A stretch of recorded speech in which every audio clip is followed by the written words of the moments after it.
The skies over Yugoslavia are silent. The 1 million men, women, and children driven from their land are preparing to return home. We have a profound trust in your resolve and your leadership so powerfully demonstrated again this year in Kosovo. I believe the extraordinary victory in Kosovo has been underestimated. I've had the privilege of being a friend of presidents since late President Eisenhower. But on the subject of peace, I have never known someone with your dedication, clear-headedness, focus, and determination. Few leaders of the United States have such a feeling for the position of the black people and the minorities and the disabled in this country.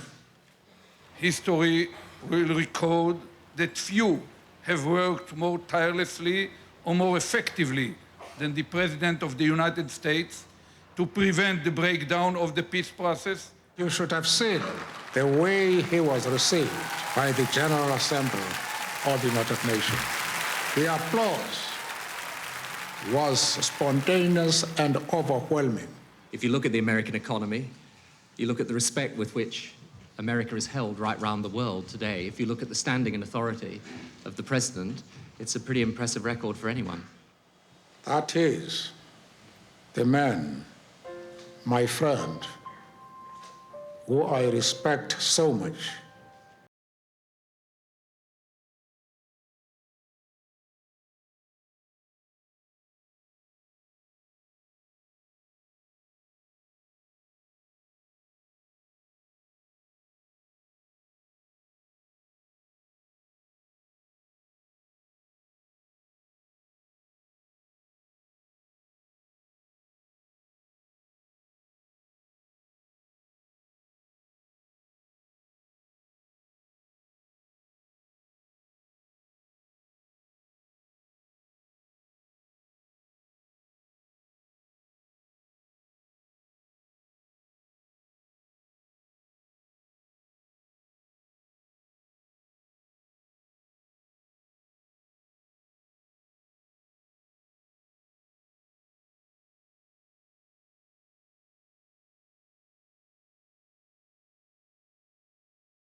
Thank you. Oh, thank you. Thank you. Thank you. Thank you. Thank you. Thank you. Thank you. Thank you. Thank you. Thank you, ladies and gentlemen. Isn't it great to be here in California together? 40 years ago, the great city of Los Angeles launched John Kennedy and the New Frontier. Now Los Angeles is launching the first president of the new century, Al Gore.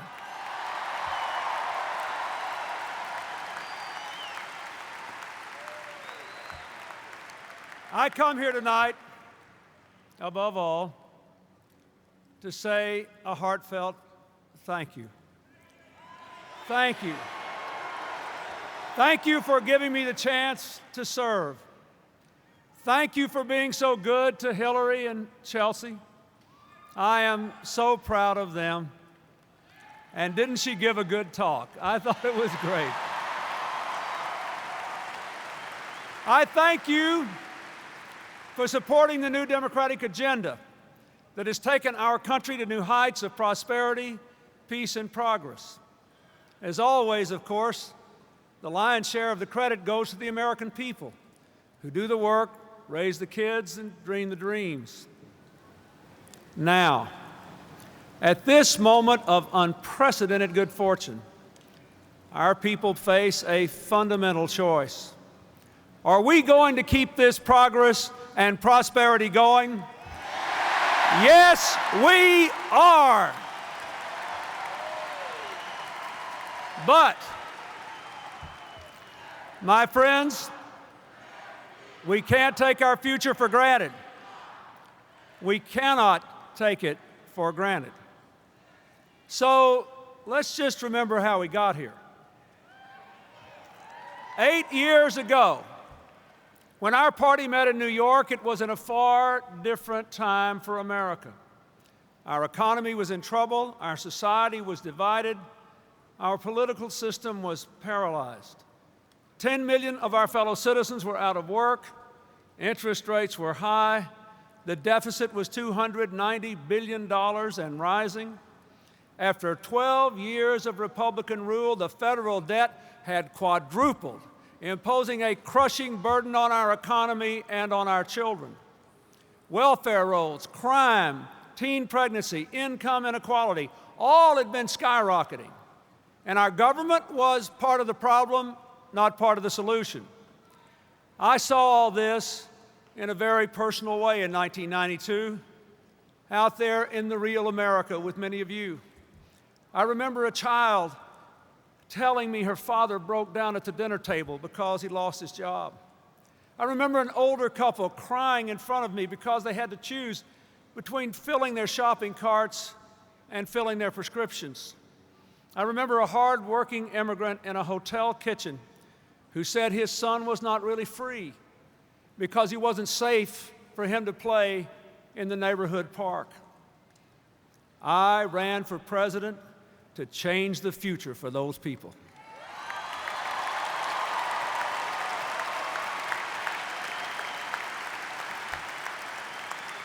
And I ask you to embrace new ideas, rooted in enduring values, opportunity for all, responsibility from all, and a community of all Americans. You gave me the chance to turn those ideas and values into action after I made one of the very best decisions of my entire life, asking Al Gore to be my partner.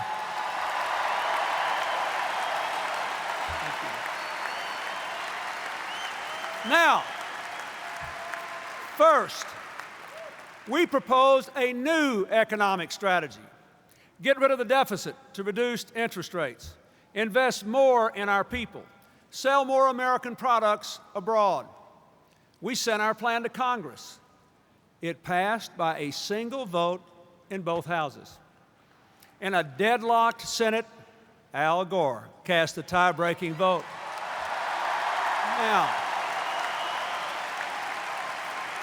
Now, not a single Republican supported it. Here's what their leaders said.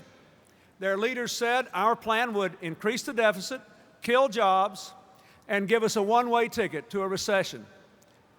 Time has not been kind to their predictions.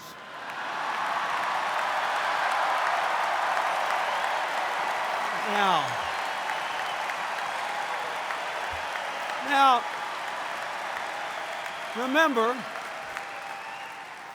you remember, our Republican friends said then they would absolutely not be held responsible for our economic policies. I hope the American people take them at their word.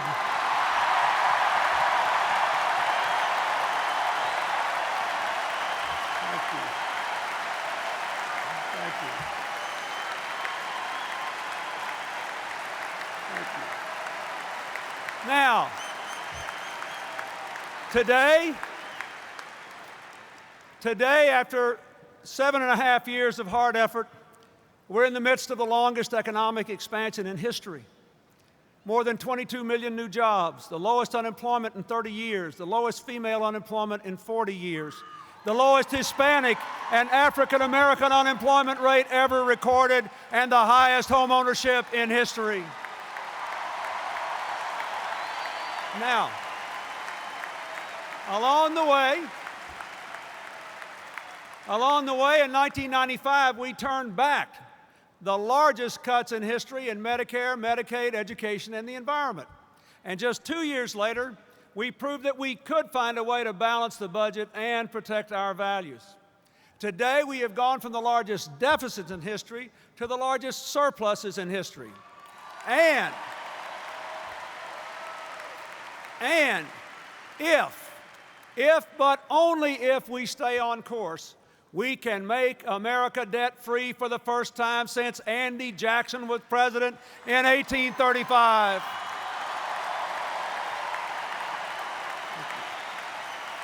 Now, for the first time in decades, wages are rising at all income levels. We have the lowest child poverty in 20 years, the lowest poverty rate for single mothers ever recorded. The average family's income has gone up more than $5,000, and for African American families, even more. The number of families who own stock in our country has grown by 40%. You know, Harry Truman's old saying has never been more true. If you want to live like a Republican, you better vote for the Democrats. Thank you.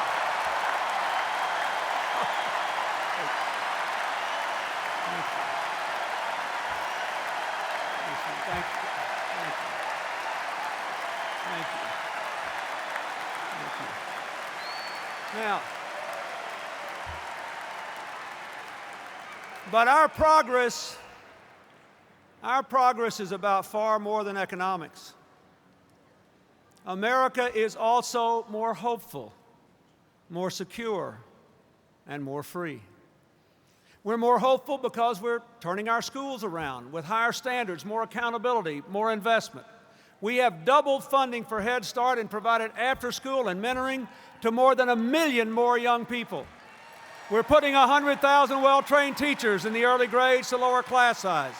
95% of our schools are already connected to the internet.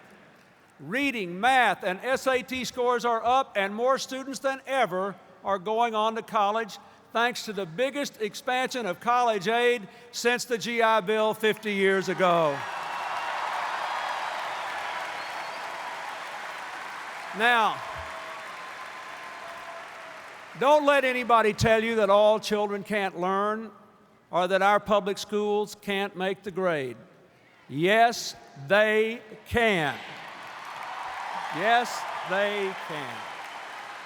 Now, We're also more hopeful because we ended welfare as we knew it. Now those who can work must work. On that, we and the Republicans agreed.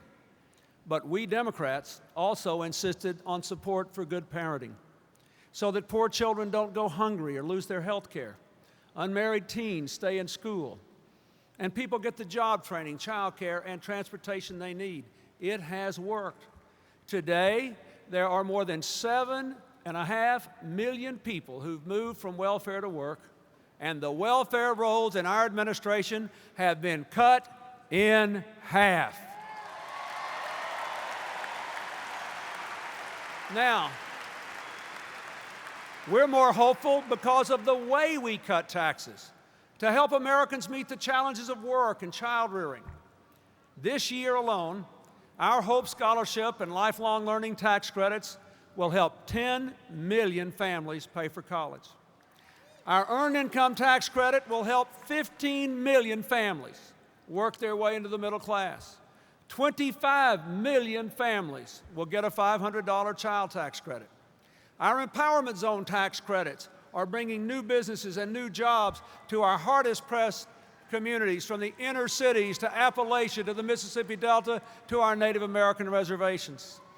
And the typical American family today is paying a lower share of its income in federal income taxes than at any time during the past 35 years.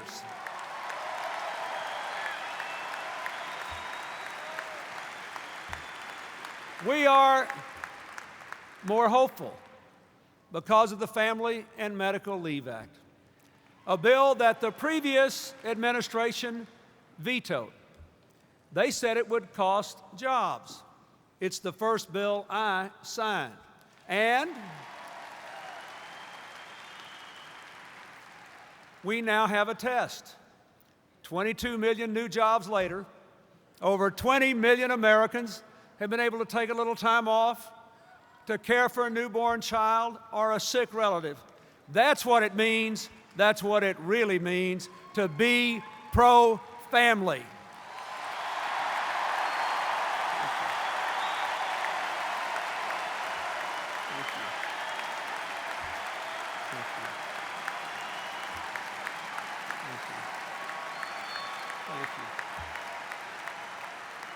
We are a more secure country because we cut crime with tougher enforcement, more than 100,000 new community police officers, a ban on assault weapons, and the Brady Law, which has kept guns out of the hands of 500,000 felons, fugitives, and stalkers. Today, crime in America is at a 25-year low.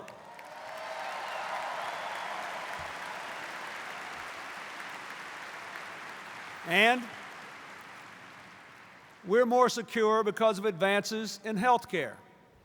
We've extended the life of the Medicare Trust Fund by 26 years, added coverage for cancer screening and cutting-edge clinical trials. We're coming closer to cures for dreaded diseases.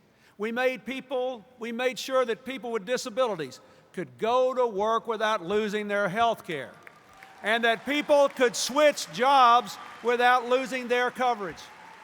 We dramatically improved diabetes care. We provided health coverage under the Children's Health Insurance Program to 2 million previously uninsured children.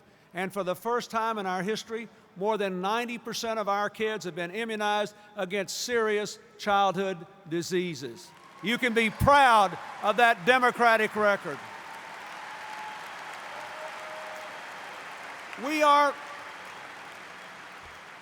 We're more secure because our environment is cleaner. We've set aside more land in the lower 48 states than any administration since Teddy Roosevelt. Saving national treasures like Yellowstone, the great California redwoods, the Florida Everglades. Moreover, our air is cleaner, our water is cleaner, our food is safer, and our economy is stronger. You can grow the economy and protect the environment at the same time.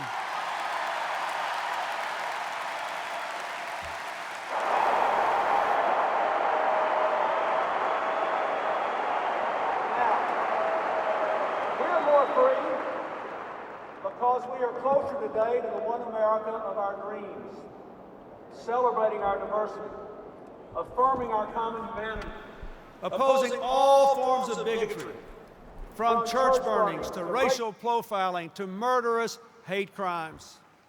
We're fighting for the employment non-discrimination legislation and for equal pay for women.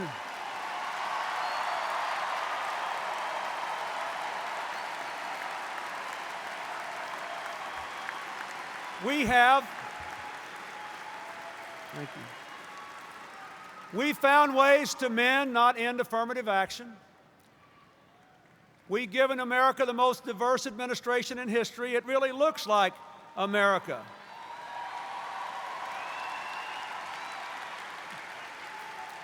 You know, if I could just get my administration up here, it would be just as good a picture as anything you saw a couple of weeks ago in Philadelphia. The real people running it.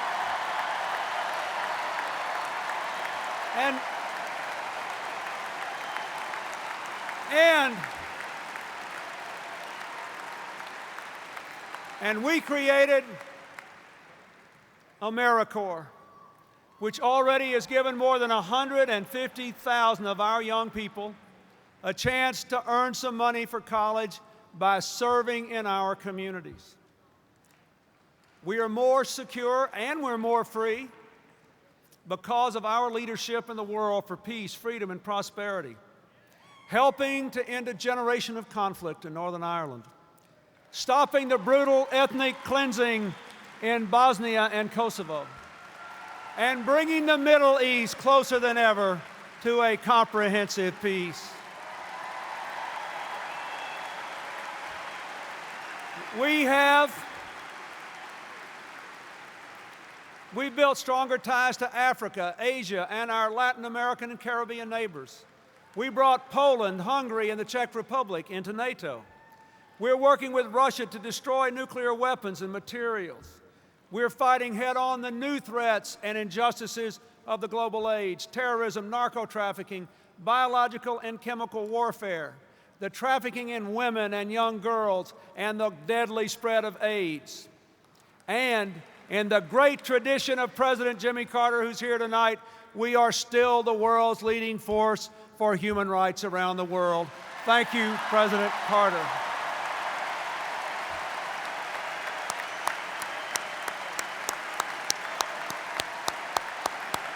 Thank you.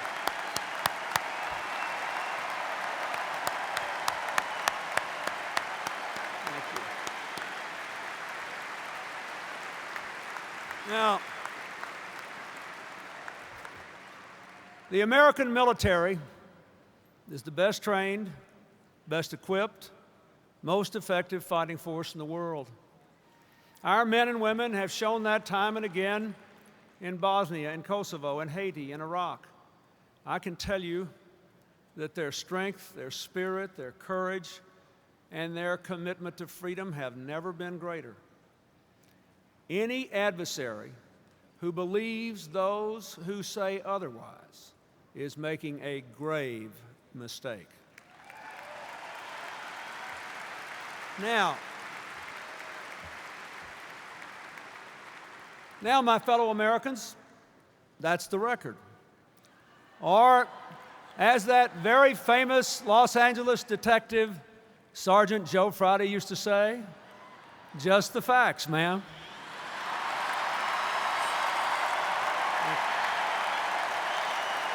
Let's remember, I ask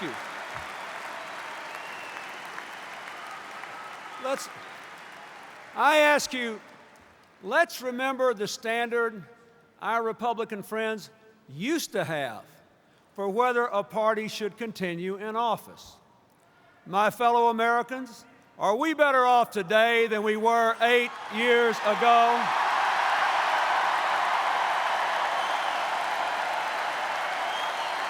You bet we are.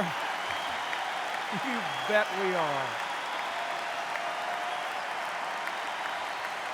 Thank you. Thank you. Yes, we are. Now, yes, we are. But,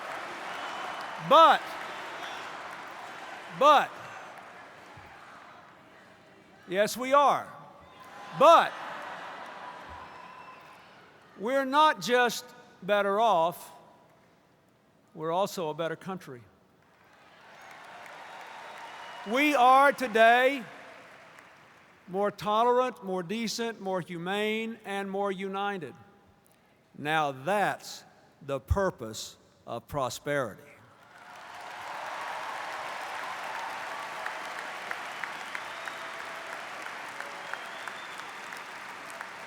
Since 1992, America has grown not just economically, but as a community.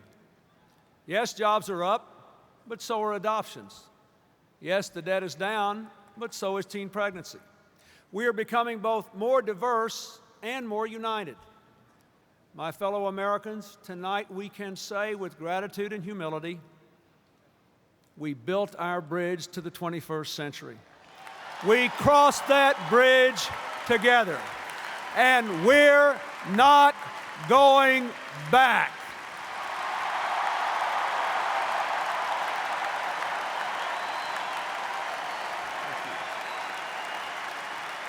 Now, to those who say, thank you, thank you, thank you, thank you, thank you, thank you. We're not going back. Thank you. Wait. Thank you.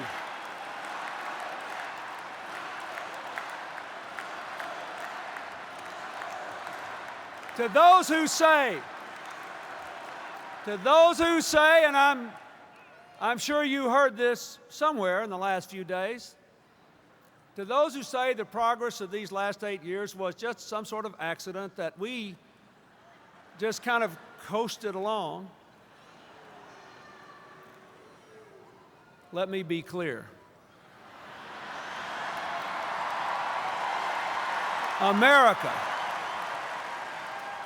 America's success was not a matter of chance, it was a matter of choice. And today America faces another choice.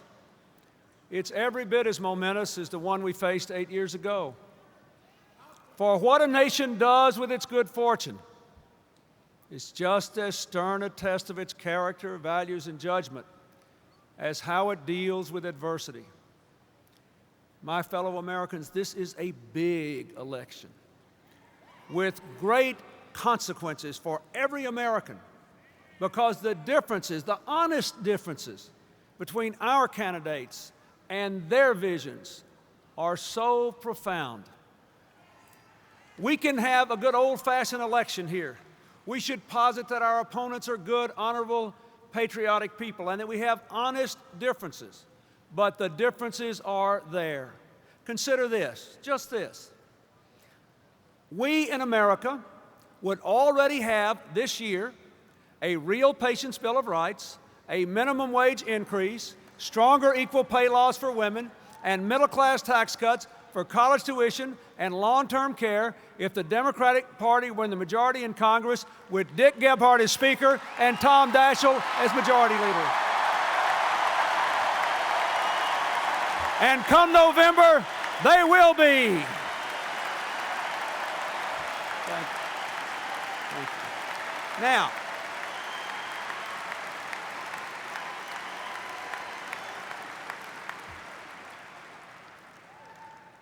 that has to be clear to people. And that's why every House and every Senate seat is important. But if you'll give me one moment of personal privilege, I'd like to say a word about Hillary. When I first met her 30 years ago, She already had an abiding passion to help children, and she's pursued it ever since. Her very first job out of law school was with the Children's Defense Fund. Every year I was governor, she took lots of time away from her law practice to work for better schools or better children's health or jobs for parents who lived in poor areas. Then when I became president, she became a full-time advocate for her lifetime cause. And what a job she has done. 30 years from the first day I met her, she has always been there for all our kids. She's been a great First Lady. She's always been there for our family. And she'll always be there for the families of New York and America.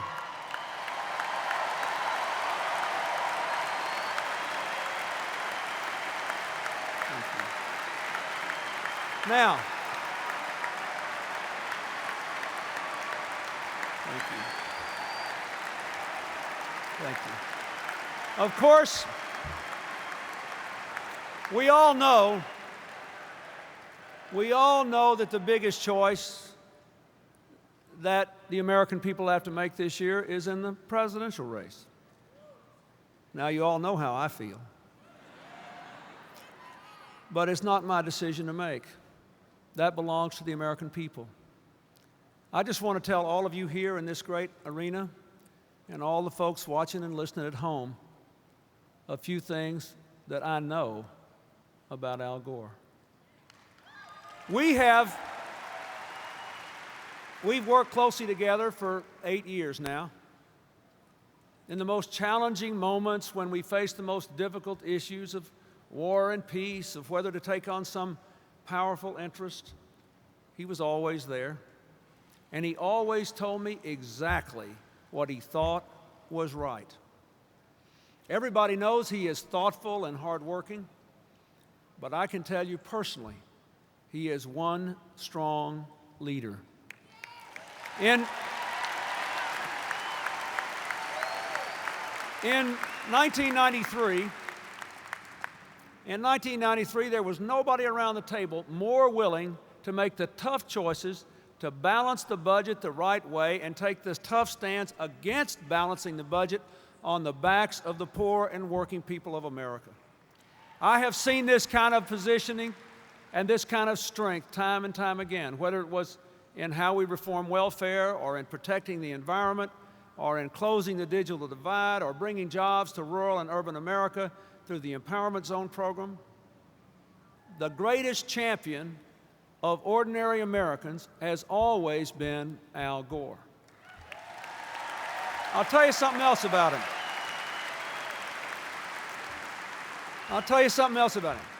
More than anybody else I've known in public life, Al Gore understands the future and how sweeping changes and scientific breakthroughs will affect ordinary Americans' lives.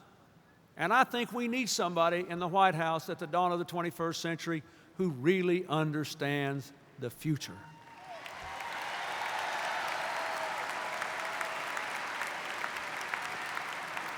Finally, I want to say something more personal. Virtually every week for the last 7.5 years, until he became occupied with more important matters, Al Gore and I had lunch. And we talked about the business between us and the business of America. But we'd also often talk about our families, what our kids were doing, how school was going, what was going on in their lives. I know him. He is a profoundly good man. He loves his children more than life. And he has a perfectly wonderful wife who has fought against homelessness and who has done something for me and all Americans in bringing the cause of mental health into the broad sunlight of our national public life. We owe Tipper Gore our thanks.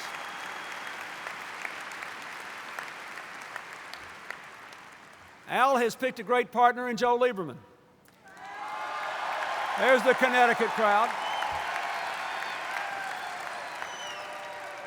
Hillary and I have known Joe for 30 years, since we were in Connecticut in law school.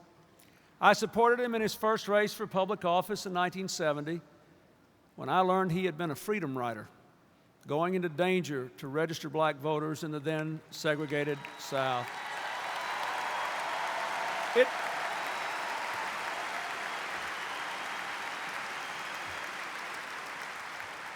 It should not be a surprise to anyone that Al Gore picked the leader of the New Democrats to be his vice president, because Joe Lieberman has supported all our efforts to reform welfare, reduce crime, protect the environment, protect civil rights and a woman's right to choose, and to keep this economy going. All of them. And he has shown time and time again that he will work with President Gore to keep putting people and progress over partisanship.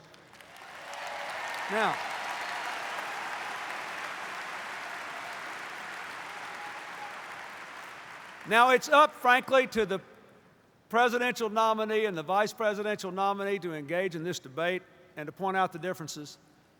But there are two issues I care a lot about, and I want to make brief comments on them, and I hope I've earned the right to make comments on them. One is the economy. I know a little something about that.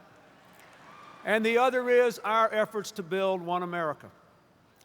First, on the economy, Al Gore and Joe Lieberman will keep our prosperity going by paying down the debt, investing in education and health care, moving more people from welfare to work, and providing family tax cuts we can afford. Now, that stands in stark contrast to the position of our Republican friends. Here is their position. They say we have a big projected 10-year surplus, and they want to spend every dime of it and then some on tax cuts right now. That would leave nothing for education or Medicare, prescription drugs, nothing to extend the life of Medicare and Social Security for the baby boomers, nothing in case the projected surpluses don't come in. Now think about your own family's budget for a minute, or your own business budget. Would you sign a binding contract today to spend all your projected income for a decade, leaving nothing for your family's basic needs? Nothing for emergencies? Nothing for a cushion in case you didn't get the raise you thought you were going to get? Of course you wouldn't do that, and America shouldn't do it either. We should stick with what works. Now, let me say something to you that's even more important than the economy to me. When Al Gore picked Joe Lieberman, the first Jewish American to join a national ticket, to be his partner,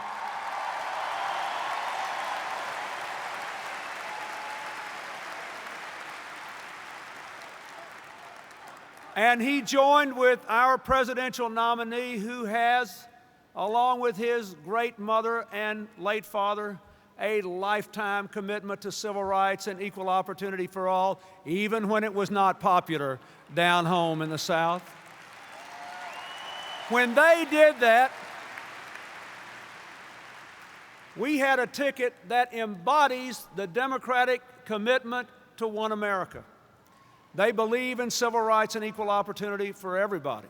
They believe in a woman's right to choose. And this may be the most important of all. They believe the folks that you're buying your soft drinks and popcorn from here at the Staples Center should have the exact same chance that they do to send their kids to college and give them a good life and a good future.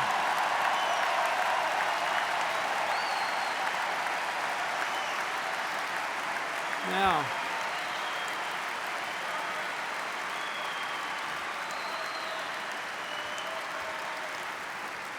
my fellow Americans, I am very proud of our leaders. And I want you to know that the opportunity I have had to serve as president at the dawn of a new era in human history has been an honor, a privilege, and a joy.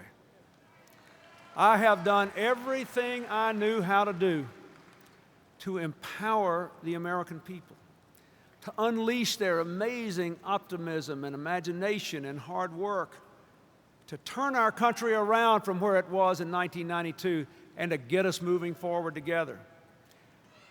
Now, what I want you to understand tonight is that the best is still out there. The best is yet to come if we make the right choices in this election year. But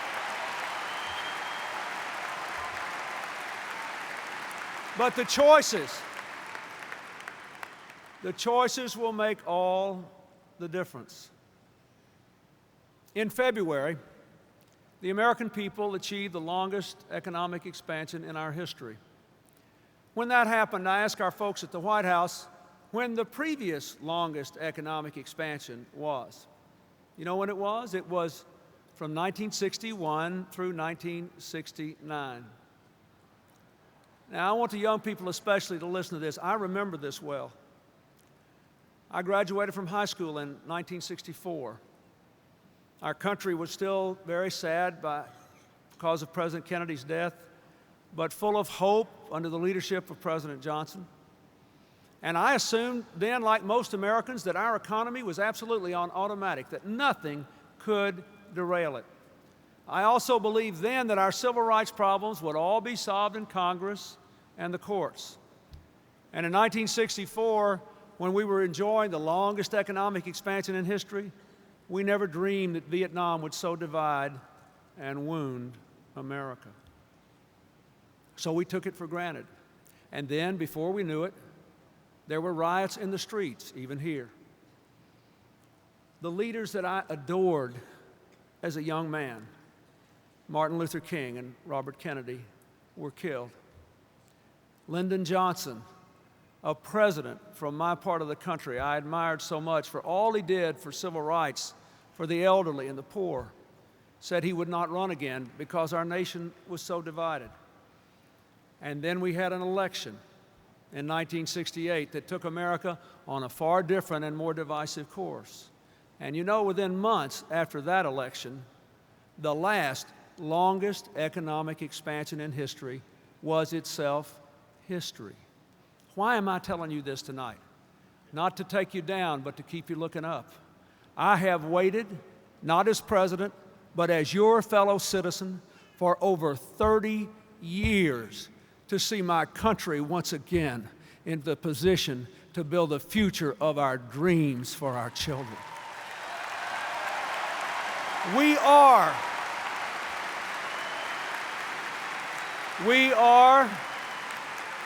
a great and good people. And we have an even better chance this time than we did then, with no great internal crisis and no great external threat. Still, I have lived long enough to know that opportunities must be seized or they will be lost. My friends, 54 years ago this week, I was born in a summer storm to a young widow in a small southern town. America gave me the chance to live my dreams. And I have tried as hard as I knew how to give you a better chance to live yours.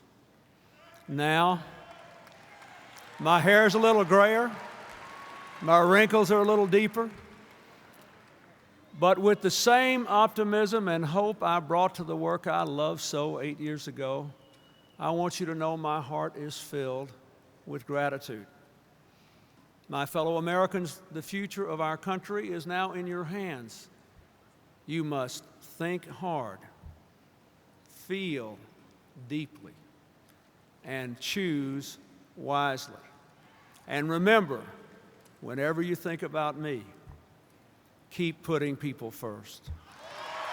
Keep building those bridges. And don't stop thinking about tomorrow.